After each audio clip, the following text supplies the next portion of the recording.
خوش آمده به برنامه خبری تلویزیونی آسیای مرکزی. سرخط مهمترین اخبار امروز: افتتاح پرونده جنایی در رابطه با مرگ عمر علی. پیوندان حسینی میگویند که یک ماه باز از حال او خبر ندارند. هلاکت دو ساکن پنجکند از ترکش مینه‌های ازبکستان. امامعلی رحمان به واسطه با وضع راه‌های سوخت شناس شد. خط نوی انتقال برق قیراقم 8 در ناحیه باباجان غفورov افتتاح یافت. تاجیک دخترک 17 ساله در آزمون آواز اشتراک کرده به دور دوم راحت یافت. مکتب باکس ملخبکوف در تاجیکستان باز می شود. دادستان و کمیته تفتیشاتی شهر سنت پترزبورگ در رابطه با مرگ عمر علی نظروف طفل 5 ماهه تاجیک بر اساس قانون جنایی روسیه ماده آید به از بی‌احتیاطی به مرگ رساندن پرونده جنایی باز کرده است. در این باره مفتش پیشبرنده پرونده امروز به والدین عمر علی خبر داده است.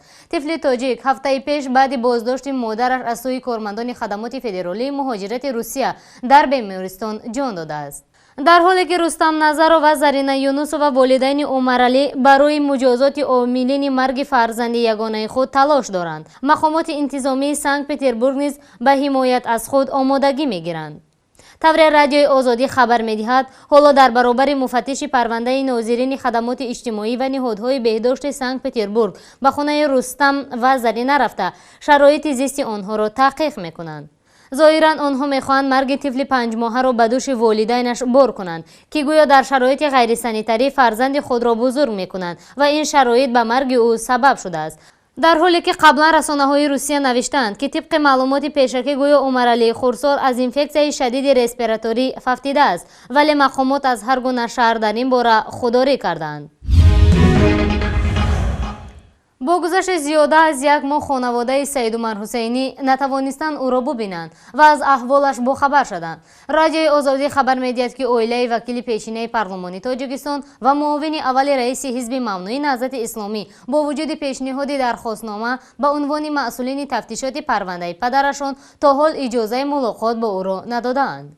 محمد اقبال پسر سید عمر حسینی گفته است که آنها هر هفته برای پدرش غذا و لباس میبرند و از درون پاسخ او را به امضاش میگیرند. حسینی خردی همچنین نقل کرده است که وکیلان مدافع نیز بعد از مخفی شدن پرونده پدرش درباره جزئیات تفتیشات خبر نمیدهند و معلوم نیست که با او چی میگذرد. سید عمر حسینی روز 29 سپتامبر بازداشت شد. از نقل وکیل مدافع سیاستمدار او را پس از آنکه پیشنهاد مقامات را برای دست کشیدن از عضویت حزب نهضت اسلامی تاجیکستان رد کرده است، مورد لط و کوب قرار گرفته است.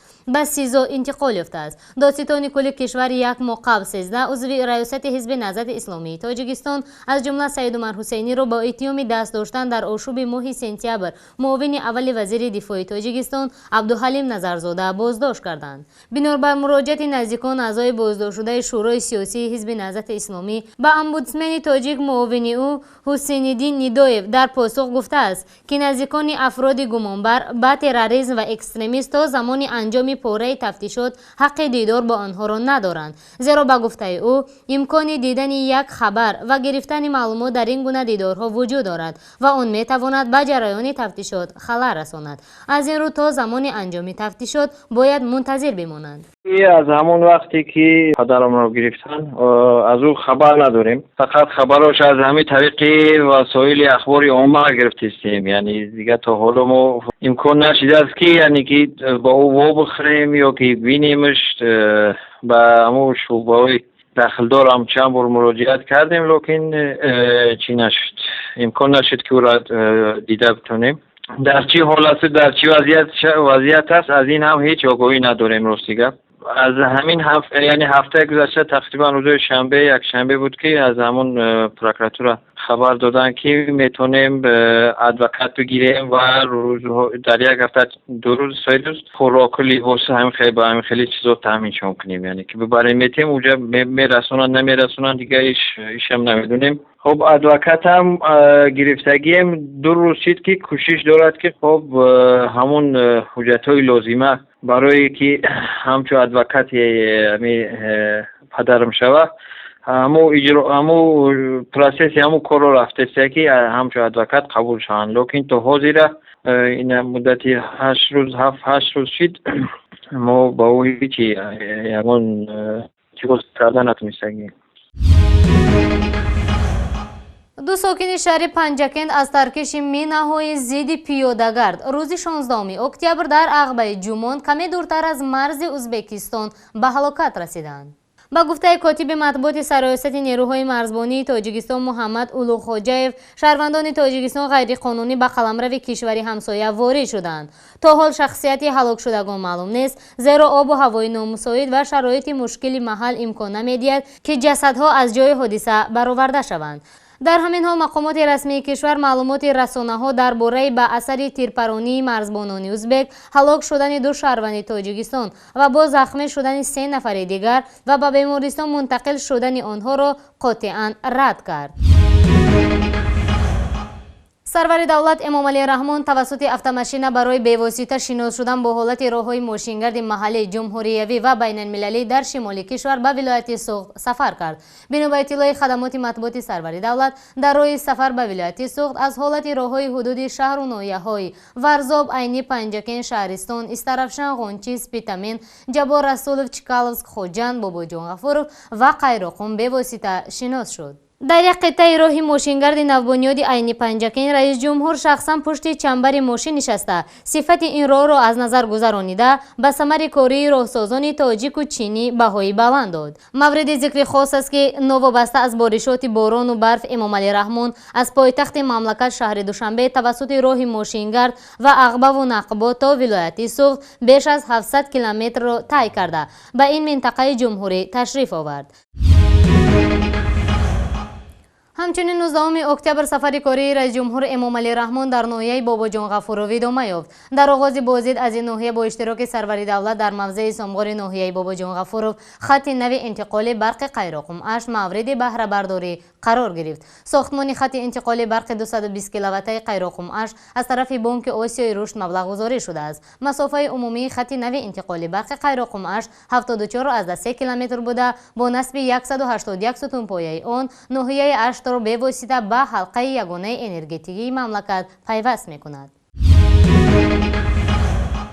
ژاسمینا کریمова جوان دختری 17 ساله که ساکن تاجیکستان است در شهر امستردام در آزمون مشهور آوازخوانان به دور دوم راحت گرفته است. در این آزمون سرایندهان مشهور هلندی داوری می‌کنند و از بین آوازخوانان غیر حرفه‌ای خردسال بهترین هایشان را انتخاب می‌کنند. ژاسمینا کریمova بیش از 10 سال در سان فرانسیسکو زندگی کرده سرودهای تازه به تازه با زبان انگلیسی را ایجاد میکرد و او از مادر خود خواندن سرود و نواختن پیانین را از خود کرده است. ژاسمینا با خانواده‌اش طول چند سال می شود که در هلند زندگی می کنند و بارها سزاوار جایزه ها شده قابلیت خوب هنرمندی را نیز دارد. جوان دختر تاجیک با سن خود نگاه نکرده الکی در چندین صحنه‌چه ها نقش آفری کرده است. پس از راحت گرفتن ژاسمینا حالا به دور نهایی آمادگی می بیند.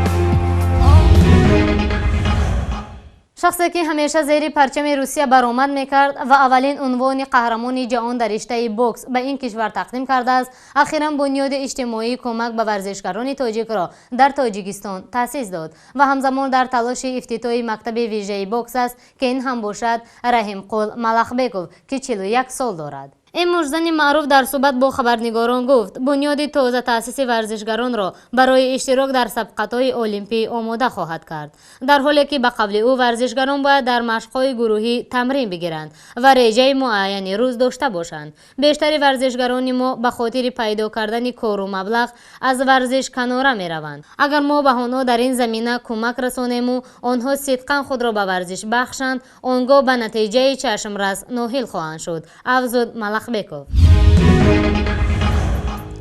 بینندگان عزیز، اینجا به پایان برنامه امروز رسیدیم. تا بخشای نوبتی، خدا نگهبانتان. خیر.